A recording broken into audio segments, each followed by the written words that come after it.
In this month's Around the Table conversation, the Deepening Community is talking about the shifting from one season to the next and creating life-giving rhythms within each season. Let's jump right in. Welcome to the Deepening Community's Around the Table Zoom. Last month, we talked about tears, about grief, how we're recognizing it, welcoming it, embracing grief as needed, as it arises, instead of pushing it down and pushing back from it. So tonight, though, as we all feel this shift into a different gear called summer, we're going to be talking about the rhythm of our lives, the season that we find ourselves in, and what this season holds for each of us. But before we go there, I'd love to hear how you're coming in tonight, Robin. I feel like I'm in a sweet spot right now for this season. You know how sometimes someone asks you and you say, oh, for today. I always feel like for right now, I'm doing well. But for this season right now, it feels sweet. And after a full spring with a deepening weekend and a good bit of traveling, I'm just enjoying some margin that just feels like it offers me time to do what I love to do, which is being able to meet with women one-on-one, being able to meet and gather in small groups like we did on Saturday morning with some women locally. We love doing that during the summer when we're not meeting as a small group on Monday night. So that was sweet. I love those times to connect. Yeah. And it was so good to be outside. Yeah. And be with these women. That was a lot of fun. Yeah. Maggie, so would you tell us how you're coming in tonight and then maybe share some tech stuff with us? Absolutely. So tonight I am coming in on the cusp of summer. My middle child, my son, is out of school and my youngest finishes tomorrow. So we're like this could not be more perfectly timed for me personally to talk about the shifting of the season, because we are just right on the cusp of things changing. So Sherry, how about you? How are you coming in tonight? That's awesome. How am I coming in tonight? It's funny, having shifted from this high energy season of events. I mean, springtime from January to May was event after event after event. And it was awesome, but it's full and it's high powered. And then to all of a sudden stop and be unplugged on vacation for a week. That was really abrupt. That was quite just abrupt shift. I don't know how else to say it. And then to come back from that unplugged vacation and diving back into everything that I've caught up, because it's funny, because nothing stops when you leave, right? You go away on vacation, emails still come in, all the conversations around Zoe are still happening. So your inbox is no longer empty. The problem. I have 20 in there right now. And it's like, I gotta get them 20 whole emails. Yes. So this is where we differ. Yes, it is. One of the ways. Yeah. So anyway, I feel myself ramping back up, and I don't even know that there's been a ramping back up. It feels more like a dropping back into, just all the things, the planning, the looking at what's coming ahead in the next 18 months. When's the next deepening weekend? All the different things. Conversations. Yeah. Which is honestly a part of what prompted this whole conversation tonight is, as we felt this shift of season from spring into summer, as well as a shift in the season of life, as Maggie's talking about kids getting out of school. We don't have kids in school, but I mean, we feel it acutely, even if only because when I drive into the tower now, I've got to be aware, yay, no more buses. Woohoo! So I don't have to leave quite as early. And it felt like event season was going to last forever, but I bet as the event coordinator. But then it doesn't, right? Because it gives way to the next season. Just take a deep breath and you get there. And somehow we got to talking about Ecclesiastes, which, that whole Ecclesiastes 3, and Maggie will put it in the chat. And now I have the song by the Birds stuck in my head. How there's a season. Turn. There is a season. Turn. There you go. That's it. That one. Yeah, that one. It just feels like all around us, there's this invitation to see the significance and be aware of and recognize the place we find ourselves now, and that it is a season. it's important to name what we're experiencing in this season, and then leaning into it with Jesus, finding perhaps the rhythms and the practices that will support us in this season.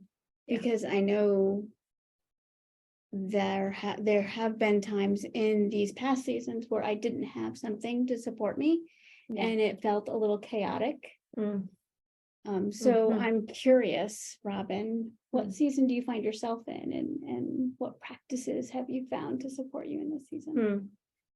As I kind of said before, it's a sweet season, but it's my favorite season of the year, as well as a sweet season of life. I love almost everything about spring and summer. We share that. I love the sunshine and the warmth and the flowers. I love the magnolias blossoming, blooming in my backyard. And I love putting out the hummingbird feeders and seeing the hummingbirds come. And we have a new deck as of this past year, and we've been enjoying that so much because seemed like the longest, coolest spring. So we've had really sweet time to just enjoy the beauty and the fresh air, and Michael and I having coffee in the mornings, and it's been really sweet. But yeah, we look forward to family beach vacation in a few weeks, and we have several of our daughters have birthdays this summer, and so the trade-off are the bugs and snakes. Those are the trade-offs that I don't love, but otherwise I love the season. But the slower, lovely season coincides with a bit of a lighter schedule with Zoe for me and for us a little bit. We have things that we're working on, like you said, and conversations that we're having, but it feels like we have more space, a little bit more space. And I think doing some of that on your back deck makes a difference. I love that. It feels different Yes, than it does. sitting here in the tower or it does. escaping the cold from outside. Yes, it to be in does. here to work. Yeah. So yeah, I sit down and smile and take a deep breath and just enjoy it so much. It feels different. It's true. So some of us are wired differently and don't. I'm even thinking of some on our team who, after being sitting in quiet for an hour, they start to get antsy and just Maggie, not naming any names, hand. Maggie, but maybe Maggie. But I love space and I love margin, and I really crave it, actually. And so I know this about myself, and yet when I read this quote from Ruth Haley Barton, it really, really, really resonated with me, and I want to share it with you. One of the most important lessons I have learned over the past few years is how important it is to have time and space for being with what is real in my life, to celebrate the joys, grieve the losses, shed my tears, sit with the questions, feel my anger, attend to my loneliness. It means allowing God to be with me in that place and waiting for him to do what is needed. Oh my gosh, I just love that. And it feels to me like permission, an invitation to give time and space for things as they come, and to not avoid. I'm a really good avoider of things that are hard and things that are messy and things that might hurt. And to run from hard conversations and things that might be disruptive. All that's a part of my story. But the invitation for me is to enter into and welcome all of it, and even embrace it, and allowing God to be with me in that space, and making the space for him to move and awaken, and just invite him to disrupt and to stir and to heal whatever it is that he has for me. I want to say yes to that. I want to consent to that. And that's not easy. Yeah. It can feel messy and it can feel hard, but it's where God has me, and where I'm learning to be more comfortable and embrace and realize it's not going to be the end of me. It is going to take me deeper. Yeah. It feels important. And I love what you said earlier, because you said you love and crave space and margin. Yes. And what I know about you, what I've experienced about you, is you love it and you crave it and you advocate for yourself to get it. Yeah. I mean, I see you push back on other things to give yourself that space and that margin, Yeah. Yeah, you're right. Yeah. which I'd like to learn to do better. So we'll just keep talking about that. I'll help you with So I that. admire you. I'll help you. Mhm. But yeah, the invitation has been for me to be present Mhm. and to really be open to whatever comes. It's that Mhm. welcome to welcome what comes Mhm. instead of bracing against it, because I would find myself just bracing, and that's a very different experience. Mhm. But we've been learning some spiritual practices like contemplative prayer, centering prayer, welcoming prayer, breath prayer. Mhm. Yeah, ways that have been really, really good for me in my walk with God and in my just being an embodied practice with God. And Mhm. we're learning that. So for the conversation tonight, I flipped back through this book that it's called Spiritual Rhythm, Being with Jesus Every Season of Your Soul. And we went through this in our Monday night group a few years ago, Yeah. 4, 5, 6, not good with time, Yeah. 8 Whoa. years ago. Okay. 6. Yeah. Were you here? Yes, Yeah. I was here, but I was So newly here. 6 years ago, maybe. But even just considering this, I looked back and flipped through most of the book, and he invites us to consider some rhythms, some spiritual practices that might support and sustain us, regardless of what season our hearts are in. And so that just has gotten me thinking about what rhythms might be helpful and nourishing for my soul in this season. And so I made a list, and perhaps for you, but I made this list. Perhaps it's being still, finding a rhythm of breathing that brings a spaciousness, an openness, a settledness, and allows me to be present to my body, my breath, and the presence of God. Perhaps it's moving my body, the rhythm of walking outside in fresh air, sunshine. My gaze is more likely to move towards God, to open myself to seeing and hearing and sensing beauty. Perhaps it's dancing. My friend is taking dancing lessons with her husband right now. Perhaps it's giving my body extra care by getting a monthly massage or a facial. That feels like a treat. I don't do that, but I would like to do that. Girls' night. Girls, yes. I'm just saying. Yeah, like it. Perhaps it's entering into or exploring something creative like painting or poetry, creative writing, something like that. Perhaps it's taking part in an online training workshop that is about something that interests me, you, that allows us to expand and learn and grow. Perhaps it's finding and eating nourishing summer fruits and veggies and creating new recipes with them. Perhaps it's spending intentional time with a friend who feeds my soul in a place of beauty. I really love that. Yeah, like last Saturday. Yeah. Yep.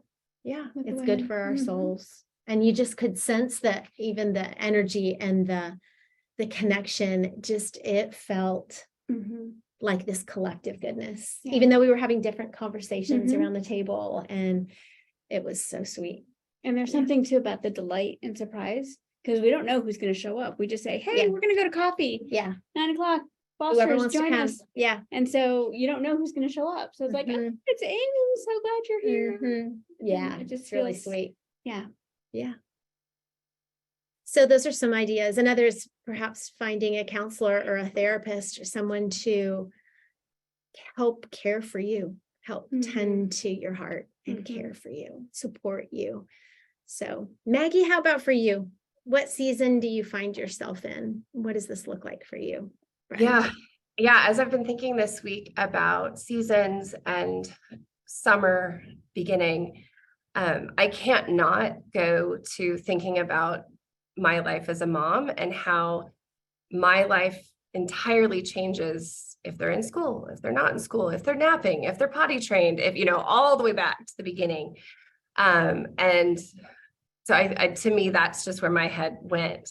And I loved the quote, Robin, that you shared. A couple parts of it that really jumped out to me was how important it is to have time and space for being with what's real in my life And I just love that word real.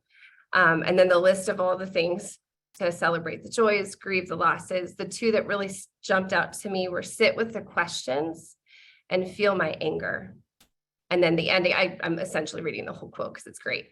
It means allowing God to be with me in that place and waiting for him to do what is needed. When I read the line, sitting with my questions and feeling my anger, it takes me back to a season when I had absolutely no margin whatsoever. My oldest two kids were just 2 years old and an infant.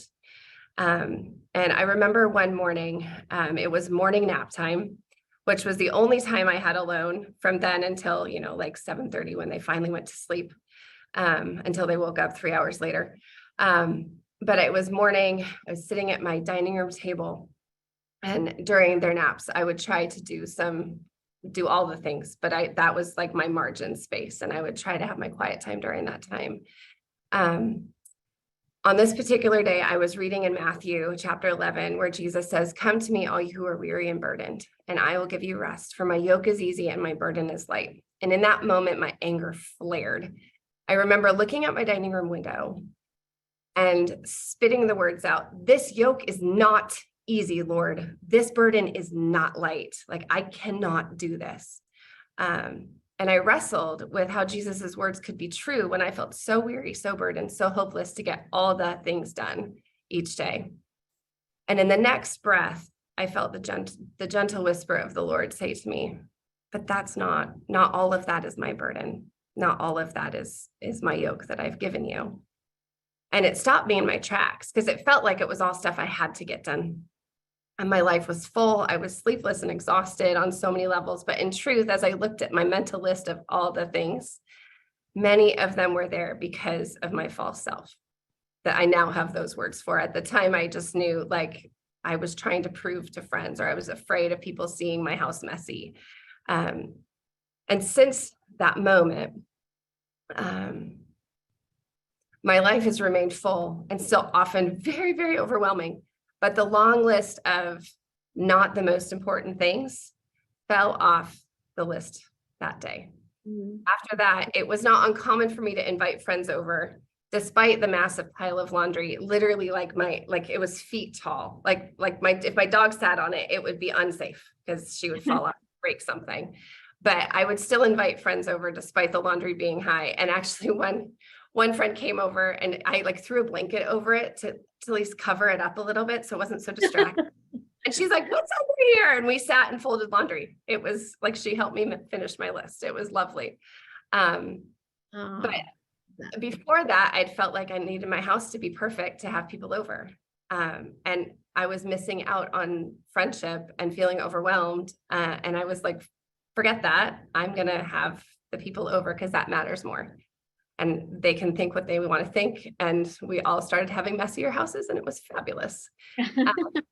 Yeah, but messy houses or seeing each other's messy houses?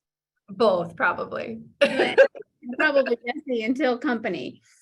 Right. That's what it sounds like. Yeah. And but in that season, but in the season with little kids, like my house was never, ever going to be clean. Right.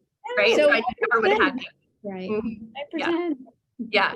But in that season, I started asking myself daily or commonly, especially if I was getting overwhelmed, "Lord, is this your burden for me today? Like, what is your burden for me today? And not that he's throwing a burden on me, but like, what is it that's important to do today and that you would have me do? And what is it that I can let go of?" And even in that crazy season with little kids, I was able to etch out more margin and kind of build some rhythms that felt more life-giving than I had been feeling just overwhelmed with and burdened under. So, but it's funny, as I was thinking through this, I probably still need to go back and keep asking myself the same questions because it's funny how life just piles up pretty quick anyway. Mm-hmm. Ongoing work, ongoing invitation. Yeah, exactly. Yeah. Good rhythm to just, "Lord, what do you have for me today?" Mm-hmm. Or right in this moment. Mm-hmm. And it sounds like you found freedom in that too. Yeah. I could almost feel you exhale Mhm. settle in as you described what it was like, just leaving the mound of laundry on the sofa and it being okay. I mean, it felt like freedom and joy. Mhm. That's Yeah, awesome. to this day, my house isn't perfectly clean, Yeah. ever, even for company. And can that be okay? Yeah, it's good. Absolutely. Mhm. Yeah, and I think about for the season I find myself in now, last couple years, I've worked really hard on gardening and planning a garden and ordering the seeds and ordering all the plants in January. So, starting to sow seeds inside and having all these beautiful plants to take outside and plant when it was time. And this has been the year I have done nothing. Because you haven't had the I've done margin. nothing because I have not had the margin. No. And I realized as I was walking through my yard and just in awe and delight to see what is flourishing despite my lack of care for any of it. It's like it all knows anyway. And so giving myself the grace and the space to not have to try to catch up on everything that I'd done years before. To realize, you know what, I am not going to catch up in one weekend on what I typically do over 4 or 5 months. Yeah. And that felt like freedom. And it feels a little messy, but I find myself not caring because the things that are blooming are just so beautiful. So Feels like growth. it feels like Feels growth. like- Yeah. Yeah. Something good. Yeah. A Spacious. release. Yeah. So maybe I am finding little spaces of margin. Maybe that Without will give- realizing it. without realizing it. Yeah, by releasing, just by letting some things go. Yeah. As we were, preparing for this and I was reading a book that I read fairly regularly, this blessing found me. I was gonna say I found this blessing, but I really think that it found me by Jan Richardson. And it's, may you find and follow the rhythms that bring life. May you let go of the patterns that confine and constrain. May your turning and returning trace pathways of peace. And each step you take, make a life-giving way. And I'm like, yes, Yes, please. Yes, please. Yes, please. Like I need to put that on my screensaver or something. Post it around my house just to remind me to move that way, to find and follow those rhythms and release the ones that confine and constrain. And I like the turning and returning. It reminds me of what Maggie was saying. It's not like, okay, that day that God showed me that, I released it all and I've been good ever since. But it's an ongoing turning and returning. And that feels kind. That feels like less of a burden. That feels like grace and margin we give ourselves, and we know it's the heart of God. Yeah. Right. And beautifully, you've got that touchstone moment, Maggie, because you've got that place in your story to return to. I love how that, bubbled up to the surface for this evening. And I was thinking too about confine and constrain and realizing how different they sound than containment, to contain, which feels kind. Yes. But constrainment and confinement do not sound Doesn't feel kind or good in any sense of the word. Good point. Yeah. Good point. So just had me thinking. Thank you for watching this month's Around the Table conversation. Check out the video description below for a list of conversation questions and some time alone with God questions to consider. If you are watching this with a group of friends, this would be a great time to discuss with them. So check out those questions. To join in the next live Around the Table Zoom call, go to thedeepeningcommunity.com and you'll find all the details, the Zoom link, everything will be there for you. If you enjoyed this video, would you take a moment to like it, share it, and subscribe to Zoe's YouTube channel? Thank you so much. See you guys next time.